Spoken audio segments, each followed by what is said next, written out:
Welcome to the True Life Balance Podcast. My name is Brad Lancaster. And my name is Tiffany Lancaster. And this is a podcast about relationships and deep connection. And this is a podcast about health and fitness. And this is a podcast about consciousness and purpose. And this is a podcast about business, sales, marketing, entrepreneurship. In other words, it's a podcast about everything that we care about. So come along for the ride and hope you enjoy. So this is part 2. We are picking up where we started off with our pact and personal guarantees in this podcast episode. Again, this is just Brad and I talking about some tools that we've used in our relationship. So I hope you enjoy this episode. Just a little trigger warning. This probably isn't something that you should listen to when you have small kids around. We talk about adult conversations here, so maybe keep the kids away from this one. Enjoy. All right. Welcome back to part 2 of our relationship podcast. Yeah, relationship podcast. Can I say something before we get rolling? Sure. Dakota just left this room and he's been amazing, hasn't he? He has. We've been so lucky. We've wanted to do this podcast for so long. And Dakota that runs Rookery Studios, we come to him once a week and we film and record these, or maybe every other week. And I just think so amazing. When you've got great people around you, life gets so much easier. And he's one of the good ones, like one of the great ones. If you're listening or if you're watching the video to this podcast, we're in a different recording room, and it's just so cool. I love it. It's so cozy, and it's a great room for just a one-on-one conversation. It's a wonderful room, and I just really can't say enough about how amazing Dakota is to work with. Well, and we're always bragging about Dakota and Rookery. Yeah, Dakota and Rookery, the place. If you're wanting to record a podcast and you don't know what to do or how to get it all set up, this is not our place. Yeah, but it is for now. Check them out. We drive an hour to be here when we do this, and it's totally worth it. The drive time's actually valuable because I love the it drive allows with us you. to prep. Yeah, prep for the podcast. Yeah. All right. Well. Okay, part 2. Moving on. Okay, so in part 1, we started with our pact and personal guarantees. And so I'm just going to do a quick review. Perfect. Right? Yeah, that's a great way to start. I love that. Yeah. Okay, so we're going to go over the ones we already talked about in part 1. I will not threaten to leave you in triggering moments. I will always self-reflect and be accountable. I promise to always return to love, truth, and source. I promise to co-create a safe, stable, judgment-free home and environment. I promise to show up for your needs and self-healing. I guarantee to treat you and all of our kids with respect, including my language and tone. I will consult you about financial decisions. I think that's where we left off, right? That's where we left off. Can I say something before we move on? Something that I forgot to mention in the first ones? I just wrote a note here. The very first commitment we make is I will not threaten to leave you in triggering moments. The other thing I wrote down, or assume that you're leaving. Right. And I just want to point this out. If you are somebody who deals with a lot of guilt and shame, it's really easy to assume that your significant other blames you and is ashamed of you. At least these are some of the things that I've dealt with, and I've witnessed other men and spoken with other men who deal with the same thing.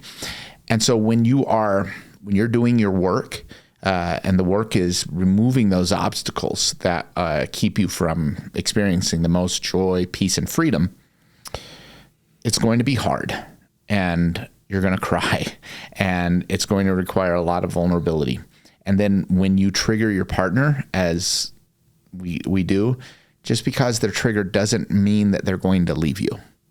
Right. So like when I've triggered you, and I've done that plenty in our relationship, when we first got together, I always was worried that, okay, this was the thing that was going to make you leave. And I'm not talking about triggering you because I'd been unfaithful. I've never been unfaithful. I've never even, that's just not even been a thing. That door closed for me a long time ago. Whenever I said, hey, we need to have a conversation, I need to talk to you about something, immediately he would experience anxiety. Like, oh shit, This is the thing. Like I was going to be found out, but there were no secrets. Well, I remember point. saying to you, look, I need you to stop assuming that every time we have something that we need to hash out, that I'm saying I'm leaving you. Stop saying that. Yeah. We're just trying to solve this problem. Yeah. And so I just wanted to point that out, that it's not only about just not threatening to leave, but don't assume. The thing I did, which was assuming that you were going to leave, is just as damaging. Right. And is just as hurtful. Right. Because that's me saying, I don't trust you to love me despite or because of who I am. Right. When the truth is, you love me because of exactly who I am. Right. I haven't kept any secrets from you. You know who they are, or who I am. You know what they are, I should say. Yeah. So anyways, I wanted to bring that up. Okay. So we left off with, I will consult you in all about financial decisions. I like how we're doing this. You're leading the way, and then we can talk about it. So you want to keep going? Yeah. Okay. Next one is, I will consider you and your feelings around all decisions. Oh, shit.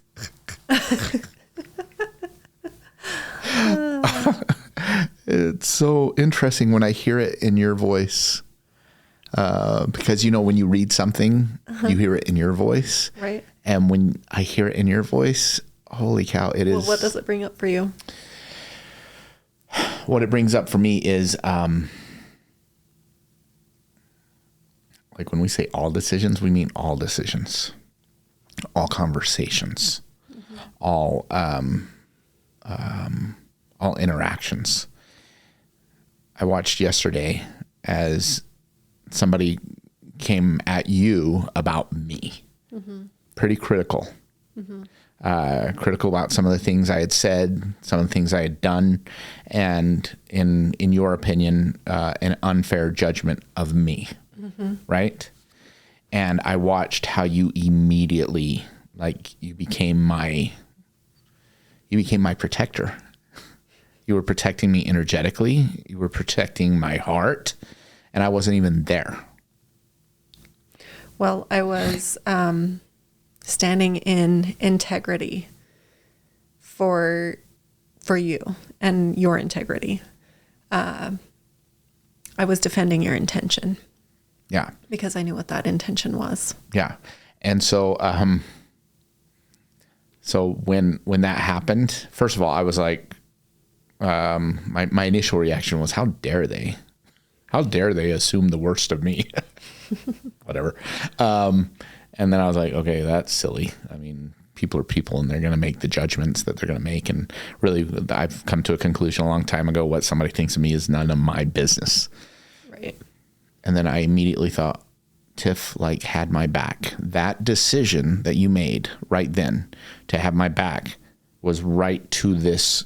You kept your agreement that you will consider me and my feelings around all your decisions and how you responded in that moment. And then it immediately made me think of sometimes when I haven't always done that for you. And I was able to acknowledge it and point to a couple instances within the last year when I haven't done that for you, when somebody came at me about you and I didn't respond the same way. Yeah. And how hurtful that was. And so I had an opportunity to apologize again. And I hope you understand how sorry I am for that. And that almost felt like an anchoring moment yesterday. I was so grateful for it because it anchored in for me. You modeled for me the behavior. You modeled for me the reaction, the decision. And so even though it was somebody talking shit about me, I mean, maybe not talking shit, but kind of, right?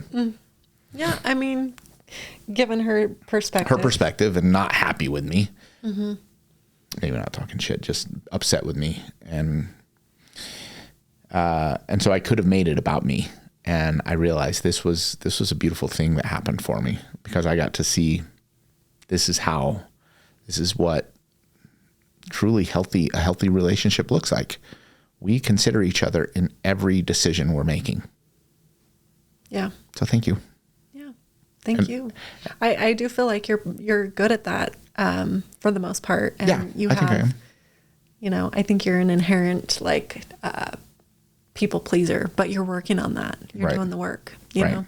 Yeah. And so that thing is hard for you. And I don't want to downplay how much the situation hurt me, because it did. But we're always working. Yeah. So next one. Yeah. It's really related. It is very related. I promise to put our relationship first. This is the one that we started talking about prematurely before. Right. That came to mind right before we decided to just read through all of them. This is one that, that was in part 1, by the way. So anyway, this one is really difficult. I struggled with this one in the beginning, honestly, in a second marriage, when you have kids Yeah. that, you know, that just have your DNA. I think there's a misconception out there that your kids come first. Well, you'd even heard that from like some radio personality or somebody. I remember you telling me Dr. Laura, I think, had taught you that when you go through a divorce, you shouldn't even get remarried because your kids come first. You're right. Mm-hmm. So I was dealing with a lot of guilt and trying to reconcile that, which, you know, again, I'm always saying yes and yes. Right. That's my thing. But when you are co-parenting effectively, you have to trust that your partner has your best interest as well as all of the kids' best interest. And it's a united front thing, because if it's not a united front, it will divide. Kids will divide. Kids do that, right? And they need to have the security of saying like, oh yes, both of my parents, I'm not going to be able to pit my parents against each other. And that's not to say that like if one of the kids feels like the other parent is, you know, maybe not being reasonable, because there's been times when one of the kids has come to me and said, hey, you know, I feel like Brad's not being reasonable about something, and I'll hear them. I'll give them a voice. But I will also explain your perspective and then bring it to you, and we will have the conversation, all of us, right? It's not we don't allow the situation where it would be one, like the kid saying, you know, it's me versus the other parent, me and mom versus Brad, or Brad and one of the other kids versus me. At least we've tried to not allow that. There's definitely been situations where, you know, it's kind of felt that way. Yeah.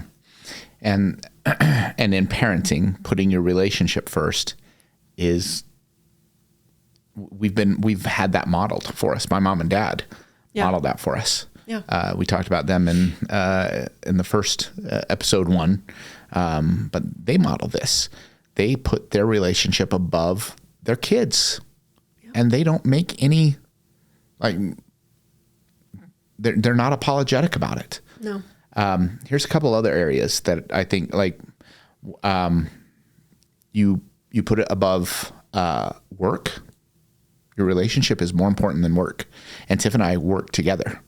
And so we have to, when things aren't going well at work, which happen, right? I mean, we run a business together, and sometimes things are great in business and sometimes things aren't. And we have to remind ourselves our relationship comes first. Yeah. And by the way, time being spent together while working is not quality time together. Right. That is not relationship time. No. Like when Tiff is in CEO mode, running our real estate business, driving production, driving agents, and I'm in remodel mode, getting houses flipped, and we're talking about colors, and we're talking about pricing strategies, and we're talking about timelines, and we're talking about projects. That is not relationship time. Nope. That is work time. And that's a hard thing. And I've been guilty of that, right? You've said to me, I feel like we're hardly ever together. I'm like, what are you talking about? Like we're together all day long. And then you make the distinction. And you say, but what I'm talking about, and what is it? What's the distinction for you? The distinction is connection, spending time focused on each other, connecting, feeling that deep connection. Yeah. And that just simply doesn't happen when you're working together. Yeah. And so again, this is, if you've chosen the path of, if you've chosen that you are on a path towards enlightenment or growth, contribution, you want to be your best, and you've chosen to do it with another partner, this is a key element. Like, I think this might be one of the most important agreements you make. I mean, they're all important, but this is one because it will inform so many decisions. If you're not in a working relationship where you and your partner work together, so you guys have to go in different directions, like you wake up, do your morning routine, and then you go in different directions, that means everything you're doing while you're in those different places, including how you talk to people, whether if you're heterosexual, how you talk to members of the opposite sex, or if you're homosexual, how you talk to other gay men or gay women, like how you engage in those conversations, you still have to put your relationship first. And consider.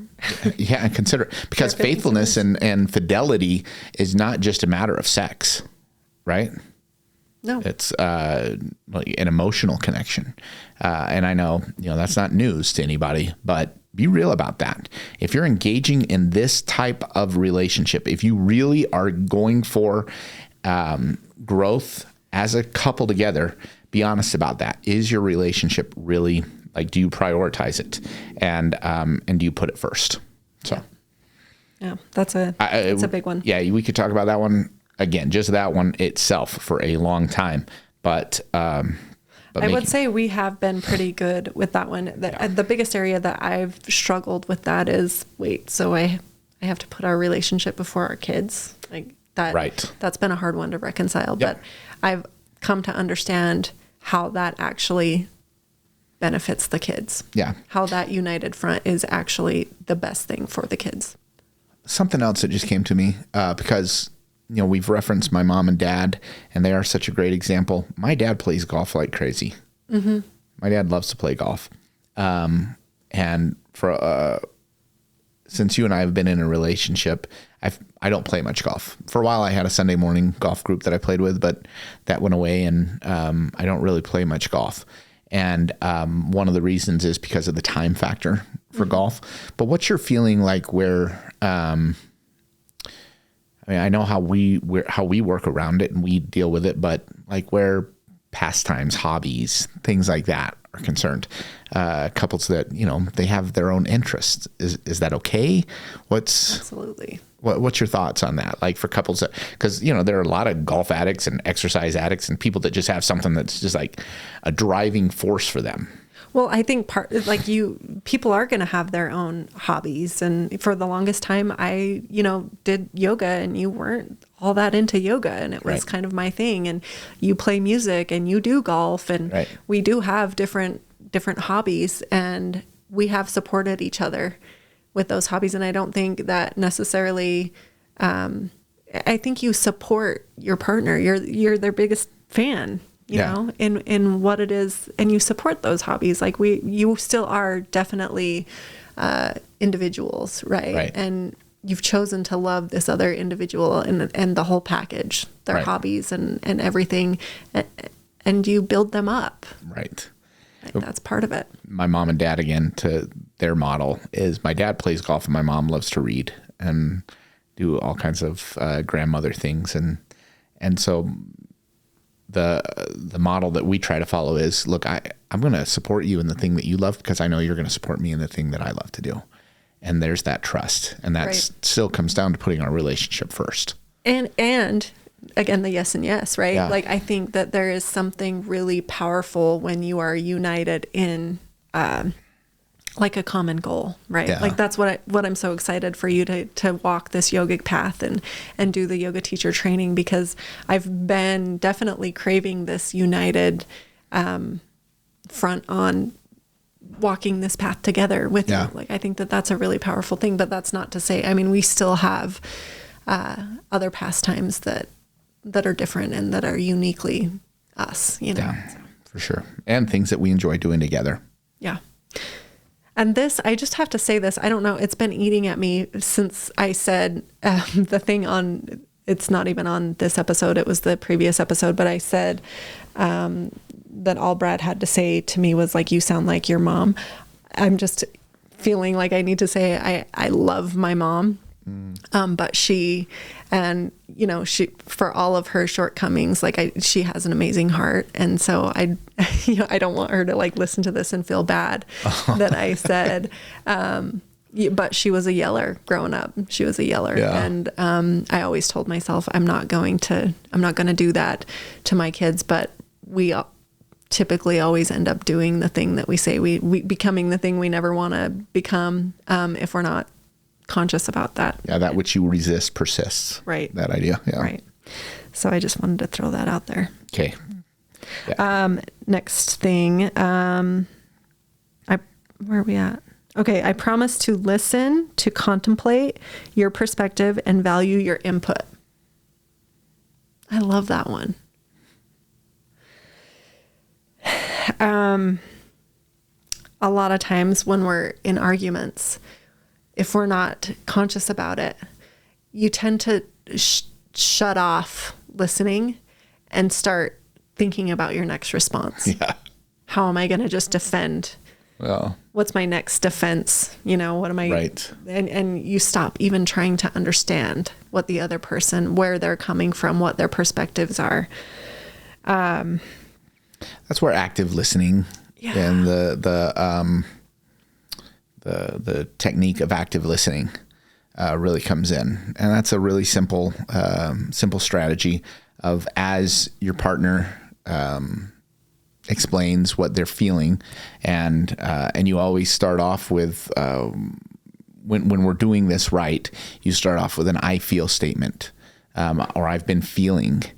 Like, Tiff, I've been feeling that you're just not listening to me when I talk about how hard it is for me to go out and remodel the houses and then get back and take care of balancing QuickBooks.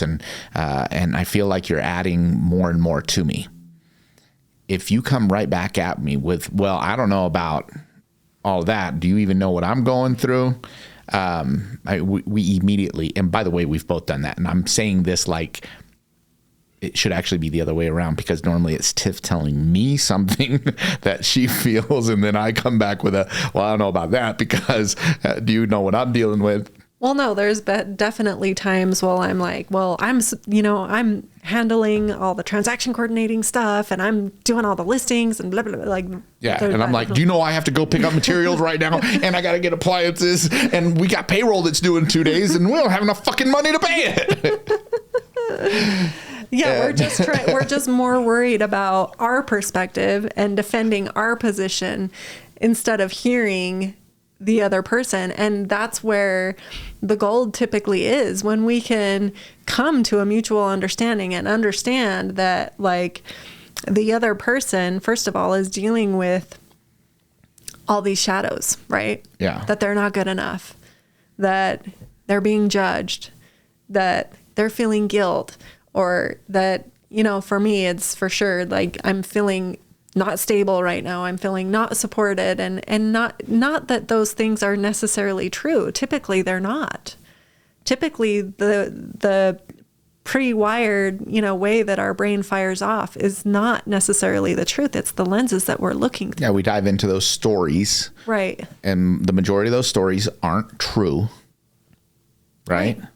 But that's what we dive into. Right. That's what we revert to because of our ego, right? Our childhood has created these lenses that we can't help but see the world through, right? We're seeing the world through these lenses that were created when we were a kid. And it's not the highest truth, but it doesn't make the feelings any less real. We have to acknowledge them. We have to have compassion for those lenses that our partner is viewing the world through. Yeah. Understanding their perspective. Right. Right. And even though that's one of the most interesting things, right? Understanding somebody's perspective. Like, how can I ever truly get your perspective? You've experienced all of life. And so whatever experience you're having is coming through those lenses. Right. But we endeavor anyway. Something that one of our coaches, Lynn Christian at Soul Salt in Salt Lake, she asked me a question as you were talking about not feeling supported then. And she said, Brad, do you trust Tiffany? I didn't want to just spout off with a quick answer. And I thought about it. I thought, yeah, I do. I do trust Tiffany. And she said, then you need to value her input. Yeah. So for me, valuing input and valuing your input, because it's not just about listening, contemplating your perspective, but then value your input, especially if you work in a business together. Well, if you think valuing their, in order to value someone's input, you have to listen. Yeah. That's the first step. Mm-hmm. And so if you trust them, and by the way, if you don't trust them, you might want to get to the heart of that. Right. Like what's going on there. But anyway, I just wanted to bring that up because valuing input for me is how I show you I trust you. Yeah. Well, I think I just want to touch on this really quick. Like what I could view, you just going out and handling shit on your own and, going out and doing all of this stuff.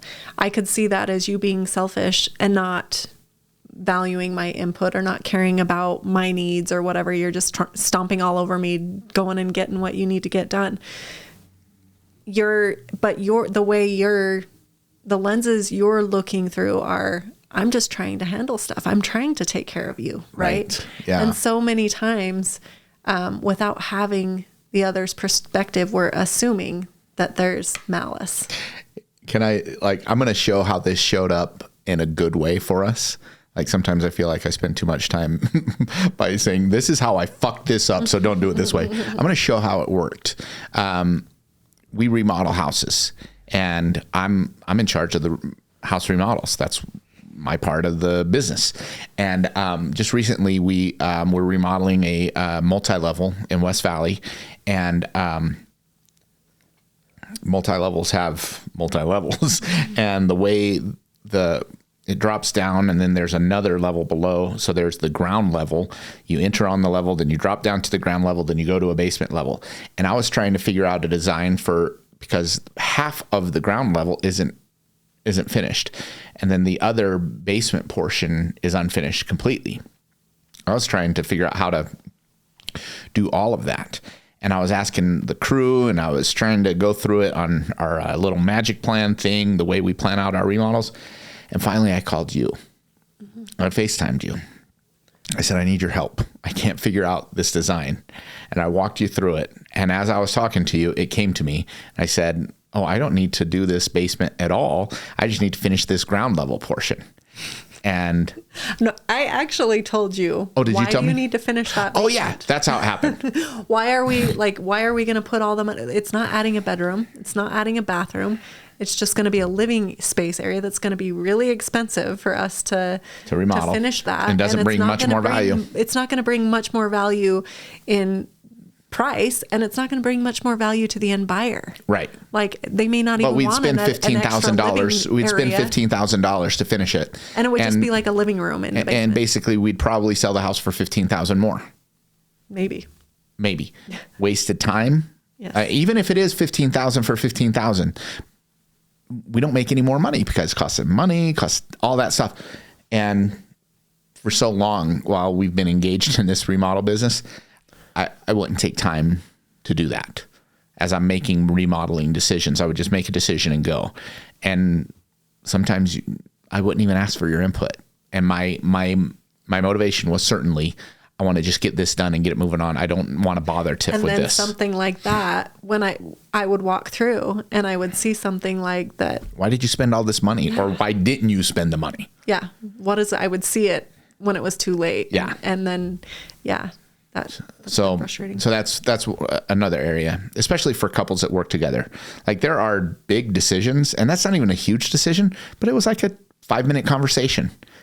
And I'll tell you what that did for me was it cemented that feeling that I had by showing you that I valued your input.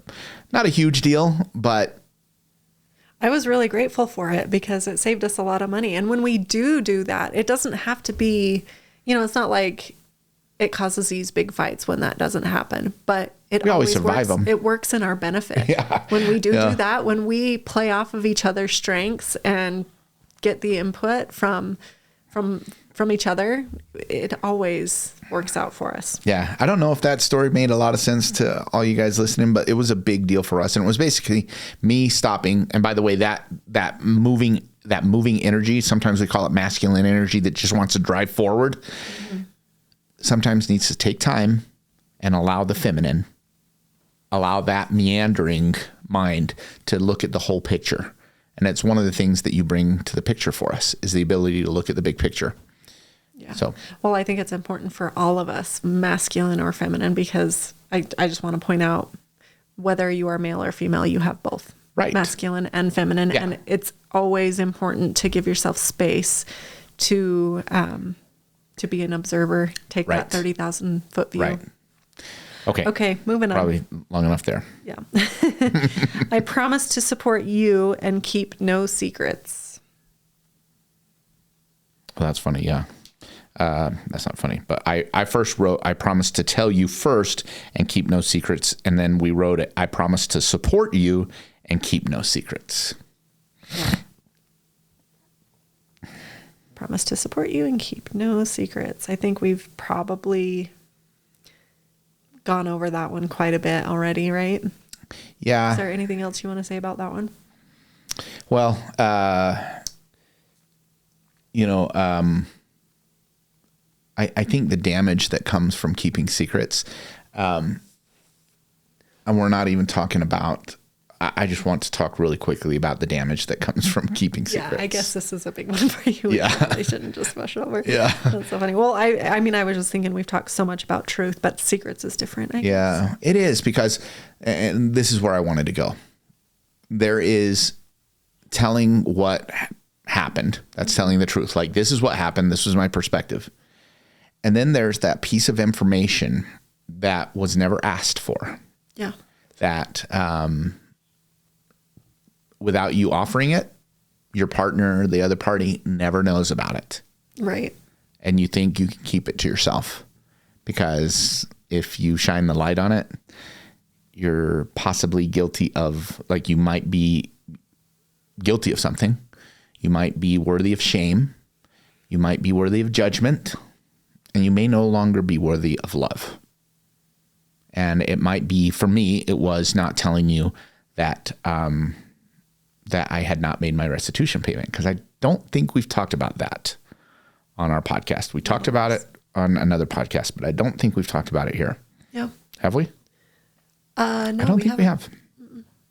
So should I go into that story real quick? Might as well. We have time. So, right after we finished the yoga couple training, on February 16th or 17th. So the yoga couple training finished on February 13th, and on February 17th, the following Thursday, a Sheriff County, or a Tooele County sheriff, showed up at our door and served papers to our 12-year-old and told her, these are for your stepdad, for Brad. And it was an order asking me to come to court in a week to show why I wasn't in violation of my probation, because I had not been making my, as part of my probation. In part one, we talked about the fact that and I've talked about this openly, I've been to jail. I pled guilty to a second-degree communications fraud in 2016. It was a second-degree felony, and that I pled guilty to. And as part of my plea agreement, I agreed to pay $1,000 a month in restitution payments. And starting in August of 2020, I started getting behind, and I never told you about it, because I thought, well, my excuse in my mind was, well, I'll make it next month, and then I'd make a payment. And anyway, over the course of 18 months, I got 12 payments behind, and sheriff showed up. You called me because you were at home and I was at the office, and asked me, have you not been making your restitution payments? I said, no, I haven't. I'm behind. And you said, how much? I said, I think 5 months. And I said, I told you I had to make my restitution payment because I did have the check. The irony is I had the check to go and send in. I thought I was only 5 months behind, but after accounting from the Attorney General's office, I was 12 months behind. Like they had accumulated over the course of that time. And I hadn't told you. Yeah. Yeah. I was really, really grateful for the training that we had just gone through. I felt like it was almost divine that we had finished up that training. And then there were 3 big things that hit us all at once. And that was one, almost like the universe just threw these things at us to try to test our resolve. And, you know, what if we had actually learned anything from this training. And luckily, I saw all the, go ahead. Yeah. So, I mean, we might as well dive into this a little bit. So I got off the phone with Brad and I saw myself spinning out on this. You know, I saw all the thoughts of, well, you can't trust Brad to just take care of these things. Why weren't you making the payments? You know, you can't depend on him for this kind of stuff. And this is something you have to take care of. And, you know, my shadows are absolutely that it, like, if you don't take care of it, if you don't provide this foundation for yourself, it will just crumble. Mm-hmm. And so I started seeing all of these thoughts circle around in my brain. And, I took a second to like acknowledge, the thoughts are there. What do I, like, literally, I was like, okay, yeah, what do I do? What do I do in this situation? What is the outcome that I want from this situation? And focused on the outcome. And the outcome that I wanted from the situation is for Brad and I to just grow past this, figure out what the problem is. What is the story that Brad's telling himself? Why is this happening and how do we solve this? And what's the lesson to be learned? Yeah, what's the lesson that we need to learn to heal this loop so we don't have to keep going through this? And the funny thing is, we had set some financial goals. And the first thing on both of our lists for, you know, our plan for financial freedom was to pay off Brad's restitution. And so it was actually a good thing for me to recognize that this is actually a goal that we have. Number one, we do have the money in the bank. I believed we did in this moment. Like, I think we have enough money in the bank to just pay this off. This was a goal. I can flip this into a win. And I also, through going through that training, I learned that a lot of Brad's shadows are that of feeling judgment and shame and being unworthy. And I knew I didn't want to send him through this downward spiral that he was already going to be feeling it. I know him well enough to know that, you know, he was doing the best he could in the moment. We are running a real estate business, a construction business, and things have been tight. You know, we got really, really stretched in both of our businesses. We were paying some big salaries, and we our expenses got a little out of control. Yeah. And so I knew that Brad's intention was, you know, I can handle this and I don't need to be bothering Tiffany with it and I'll get it taken care of. And he lost track of that with everything else that we were doing. And even though I wanted to be pissed off at him, I wanted to be pissed because he could go back to jail and I was scared and I wanted to blame him and I wanted to yell at him and say, what are you thinking? I knew that was just going to be a recipe for a disaster and there was not going to be any good outcome from reacting to this situation this way. So I needed to respond to the situation to attain the outcome that I wanted. And so I think I sent a text, right, that said, Brad, we were wanting to pay off your restitution anyway. Do we have enough money to just pay it off? We need to just pay it off. Yeah. And I said, yeah, we do. Because I'm the one who runs the books. balances the books for us. And I said, yeah, we can do this. And so we did. And luckily that was enough to keep me out of jail. So we can keep recording this podcast. And I was able to say, like, we didn't just sweep it under the rug and be like, oh no, that's okay.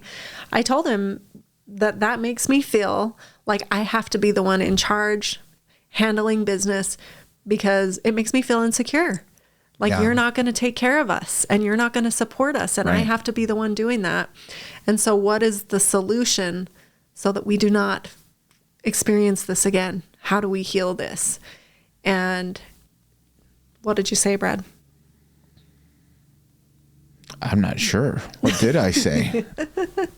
I mean, what I feel is, well, this is a call to get even more transparent and for us to get even more united because we run 2 different businesses, 3 different businesses, and then we run our financials together. What you said is like, it's just so funny because okay. I thought I was doing the work. I thought I was being honest. Yeah. And there's even more. Yeah. There's even more to look at. There's another level of honesty. There's another, like, this is something that you hadn't even considered. And there's room for you to be even more conscious and do even more work. Yeah, this is the thing. And this is what I want to say about secrets. Secrets are so funny because if you keep them long enough, you will forget about them. Yeah. It's a weird psychological thing that happens. It's kind of like telling lies. If you tell a lie long enough, you will start to believe it. If you hear a lie long enough, you will start to believe it. Doesn't matter how true it is. And secrets are the same thing. And I don't care what that secret is. If that secret is infidelity, if that secret's financial, if that secret is a crush, if that secret is your sexuality, if it goes on long enough, you'll forget about it, but it never goes away. Right. That secret will be there. And that's where that expression, I think, skeletons in the closet comes from, is you think you can take somebody and put them in a closet. You killed them and you put them in a closet. I don't know the origins of the skeleton in a closet, but it's what it makes me think of. Mm-hmm. You killed somebody, you stuffed their body in a closet. That skeleton doesn't go away. Right. So whatever that secret is that you're keeping, it's just a matter of time before it comes to light. Absolutely. Yeah. And the longer you allow that secret to, because there would be moments, like, it's not like I didn't think about it any during those 18 months. There were moments where I had an opportunity to say, whoa, Tiff, I don't know where I'm at. I'm behind on restitution. Because I know you, and what you would have said is, well, let's get that shit figured out. Yeah. Like right away. Like, let's do a quick accounting and figure out where you're at. Because the way the whole restitution payment works is they don't give you a monthly accounting. You just make your payment. And then if you get behind, they come and arrest you. It's a really shitty system. But I knew this because I know that the criminal justice system throughout the United States and in Utah is flawed. It's not set up to help you be successful as a criminal. It's set up with an 85% recidivism rate to put you back in jail. I knew these things. Yeah. And I ignored it. So, secrets, don't keep them. And when you have that moment of inspiration that, oh, fuck, I'm keeping a secret, go to the person you love and share it. Yeah. Well, it's funny because we first read that one off and I'm like, yeah, the truth is, and this goes back to just not holding grudges, I guess, but I'm like, we don't keep secrets from each other. We're pretty good at that. Like, I hadn't even thought about it. Yeah. Yeah. I love you so much. That's amazing. Okay, next one. On our list. That was raw-ish. That was very raw. Yeah. I promise to love and treat all of our children as if they are my own. Huge one. This one is so big. Yeah, some of the things that we did language-wise with this one is I promise to love and treat all our children.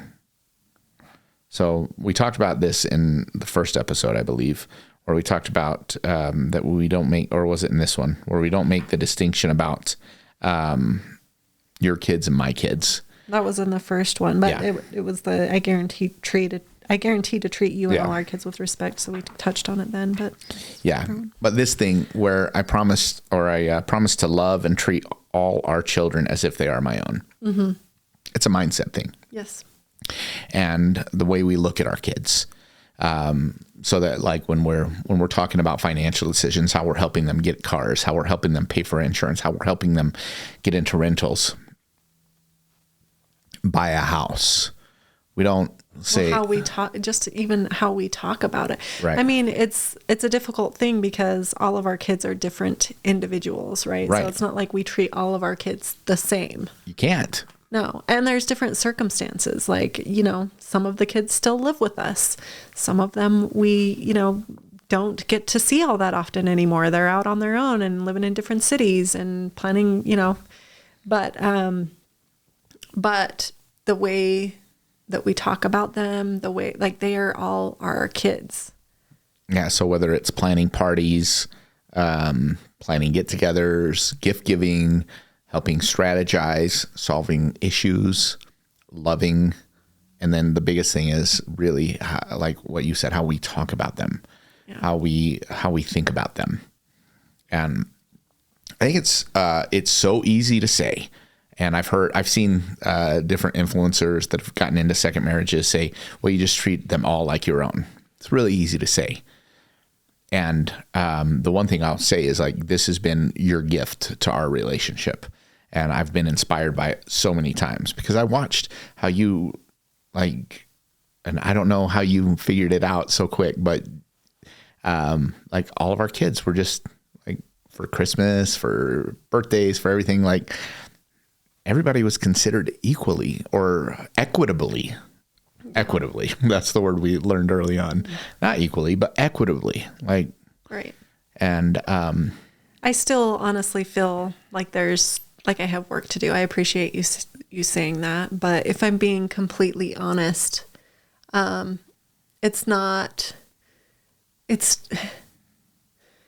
it's the little things, like, and it's not just, I guess, doing a good job of treating all of our kids, as if they were my own. I guess what I still feel like I have room to grow in is, like, just being a better mom for all of our kids, showing up in the way that they need me to show up. And I think for all of them, really, especially the ones that don't live with us, the grown kids, being an adult, being a parent to adult kids is interesting. It's tricky. It's tricky to not feel like you're overstepping your boundaries, with your kids once they're grown. Like, how much do you bother them? Well, and we've had one of our adult children tell us, bother me. I want you to bother me. I want you to call me. I want you to check on me. And it's a good reminder because.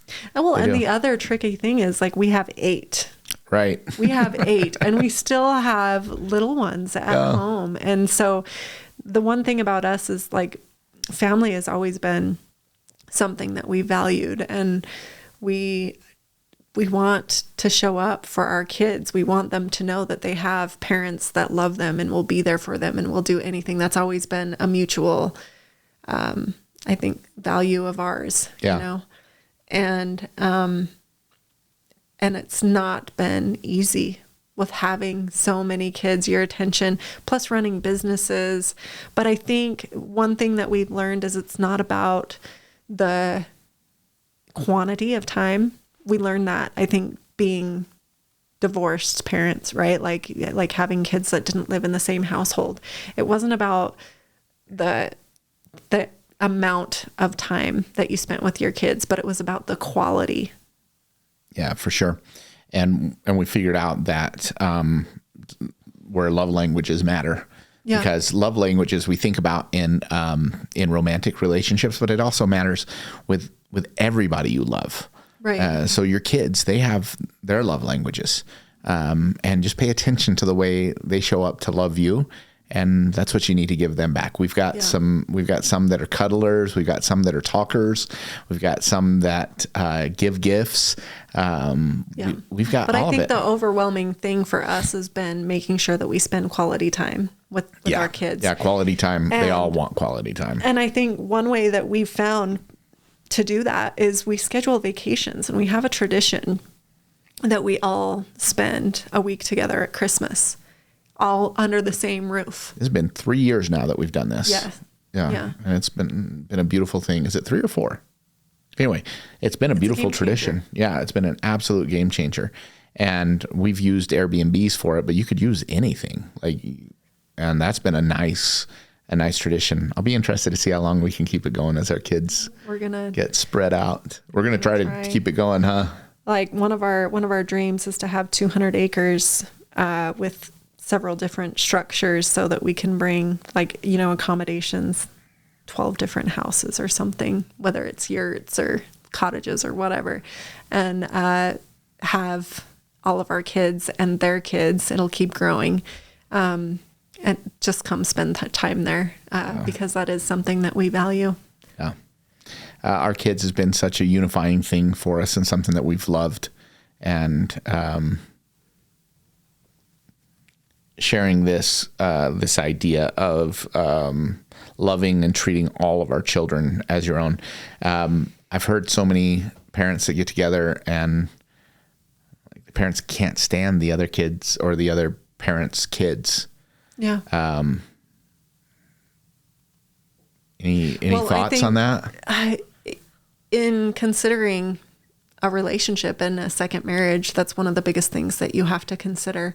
You have to understand that you are not just marrying the other person. You're agreeing to come together as a family. So you are marrying a family at that point. Yeah. And it's not an easy feat.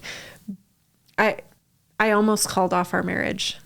I know. When we got married, because his kids didn't come to the wedding. They refused to. Well, it wasn't that they refused, although they kind of did, but their mom had scheduled a family reunion, or there was a family reunion scheduled on their mom's side for the same weekend as our wedding. And the family reunion was going to take precedent over my wedding.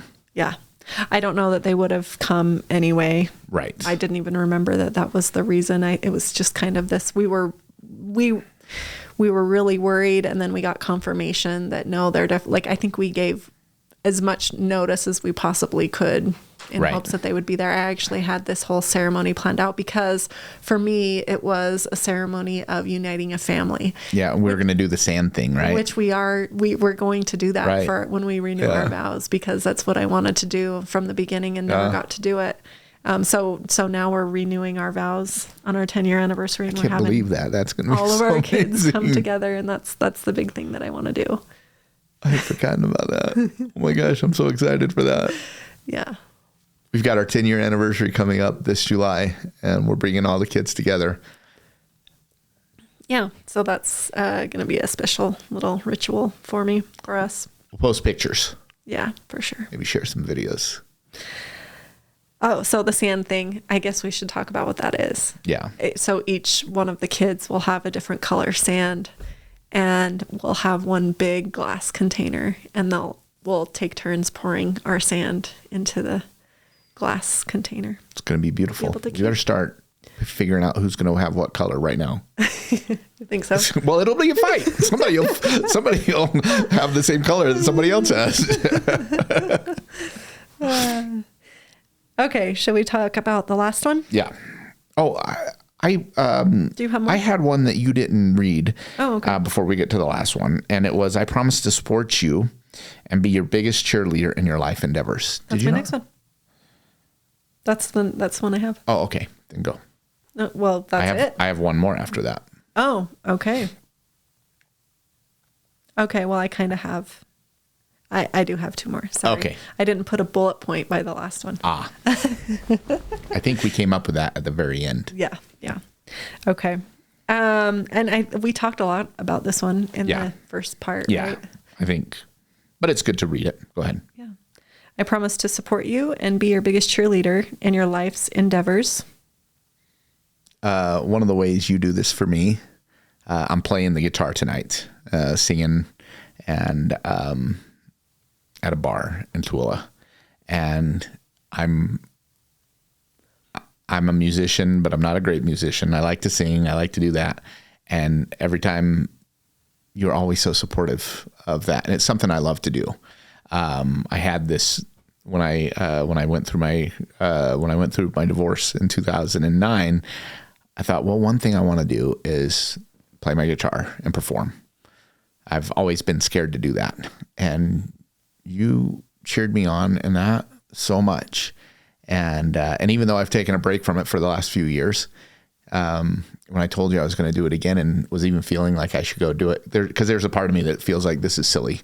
This is not it's not like I'm going to sell out arenas and I'm not going on the road, and I just enjoy doing it.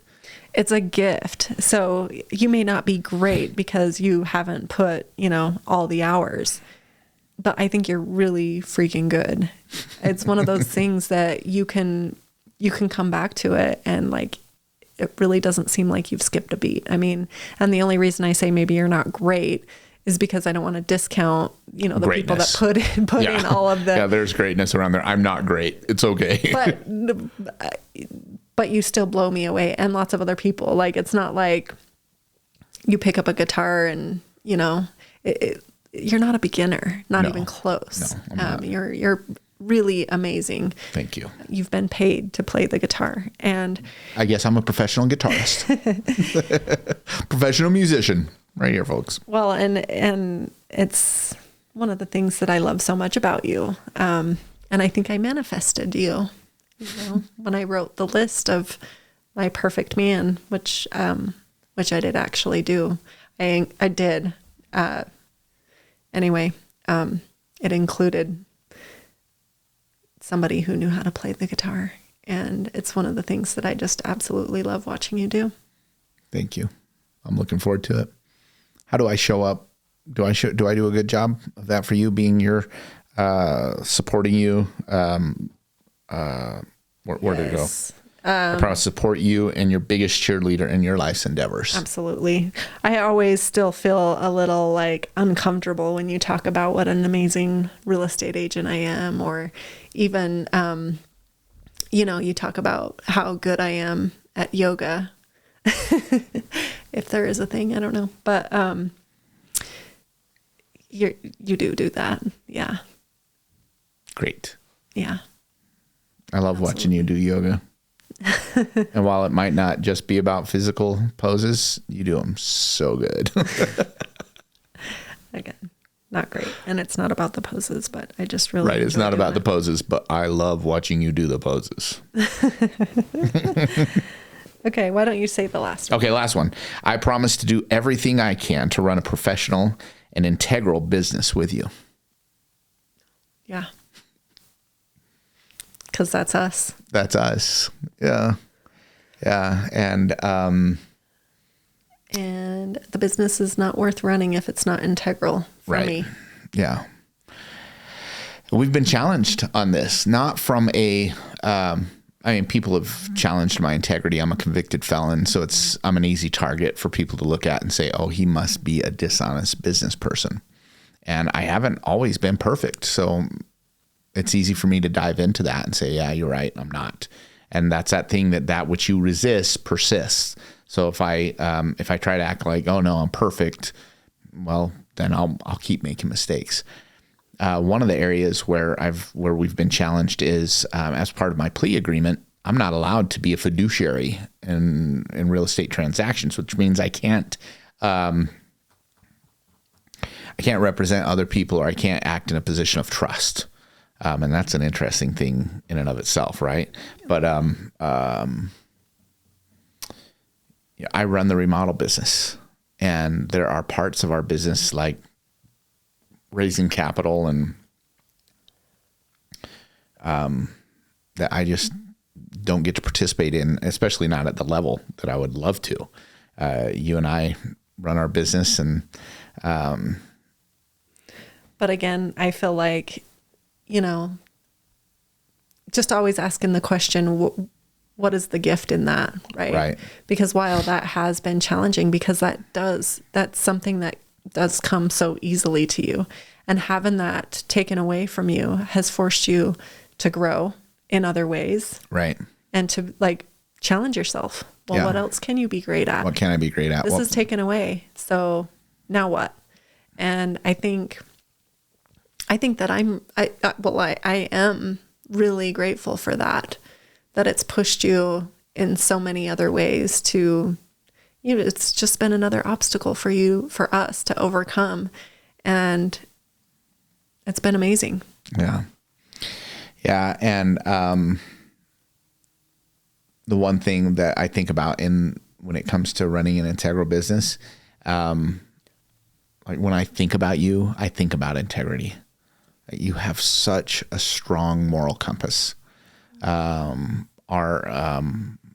business is called True Agency and the compass, the true compass that we have, the true North Compass, is a reflection of you. And so like, I still deal with feelings of shame and guilt that I've tarnished that ever. And that, because I have, No, you haven't. Well, but I have, because my association with it, like I'm the convicted felon. I'm the, second degree communication fraud. But have you really tarnished anything? This is my ego, right? This is what I'm talking about. And, well, the answer is that you have not. You've brought so much value to our company, and that's no secret to anybody that has truly like worked with us and our company. You are a very integral person. You're someone who's made mistakes, but you're the first one to own up to your mistakes. So saying that you're not an integral person it's simply not true. I agree with that. Yeah. And that's the thing. Like if we are who we are at our worst moments, our worst thoughts, our worst actions, our worst words, then we're all fucked, right? Like nobody is integral because everybody's lied. We've all had moments. We've all lost our temper, screwed up, and you've been knocked down time and time again, and you get back up and you say, okay, what's next? Dust yourself off. What else can you ask for? Yeah. Well, I wouldn't ask anything else from anybody else, but for some reason I have this idea that I'm supposed to be better than that. And I'm not ever supposed to get knocked down. I'm not ever supposed to fuck up. Well, I'm grateful for all of our struggles. I am too. Maybe it's because of my childhood or whatever. I don't know what it is, but I think the gift that I have is taking the adversity that I've overcome and being grateful for all of it. And I'm grateful for all of yours, because we've learned things at such a deep level that people who have had it easy, and I don't think anybody's really truly had it easy. Right. But you learn things at such a deeper level when you have to go down these deep, dark paths and find your way back from them. Yeah. Well, and the other thing, like it's always worth repeating, understanding that these obstacles, these challenges, like it really is an opportunity for us to acknowledge this happened for me, not to me.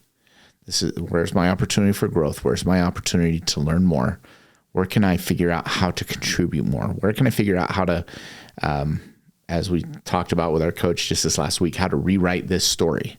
Yeah. How am I going to rewrite the story from something where, the market's this, the market's bad, whatever, into abundance, into power, into problem solving? Yeah. And how can you rewrite those stories? So we can say, Brad runs a kick-ass remodeling business, and Tiffany runs an amazing real estate business, and they do it because of all their struggles and all the challenges that they've been through. Yeah. I love it. Yeah. Okay. Well, those are our commitments and guarantees. I think we should create a document and post it as a note or a document on these on these podcasts, so people can have them as a guide. If you want to adopt them as your own, you can do that. Although you're going to have different commitments and guarantees that your situation is going to cover or is going to need to cover. I believe in the power of couples, and I love watching couples who are going through it. Like, I get so inspired by watching other couples who are going through it.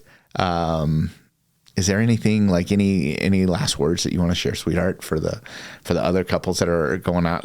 Because we're like, right now, I'm feeling like we've got it all figured out. But 2 nights ago, or when was the last? 2 nights ago, when you weren't feeling supported by me, and I was having a hard time understanding, and I was having a hard time even repeating back to you what you were feeling, and it took you sending me something, and like, it carried on into the next day. Yeah. Well, I think I said in the last podcast what I really wanted to say is that this work isn't easy. But again, we choose our heart, and there are huge benefits that can come from a truly fulfilling life partnership, and the hard work that it requires to get there is worth it for me. Yeah. And I get that, maybe it's not in everybody's contract to have a life partnership in this world, in this reality, in this lifetime, whatever it is that you believe. And I totally get that, there's sometimes the idea of a twin flame, or like a soulmate, right, can feel disempowering. But I would argue that it's quite the opposite, that when 2 souls can come together and really depend on each other and trust each other at a level that I never even knew was possible, it is so magical. I don't know how else to explain it. I'm really grateful for my relationship and my partnership with you, Brad. It's one of my most cherished possessions that I have in this worldly existence. And I wouldn't change it for anything. I think we should end on that. All right. I don't need the last word. I know you think I always do. So we're going to close with that. Please make sure to like, subscribe, share, follow, do all that stuff, and keep working. Keep doing the work. All right. I love you. I love you too. This podcast was brought to you by True Agency Real Estate. If you want to check us out, our website is www.utahtrueagency.com, and we are also on all of the socials.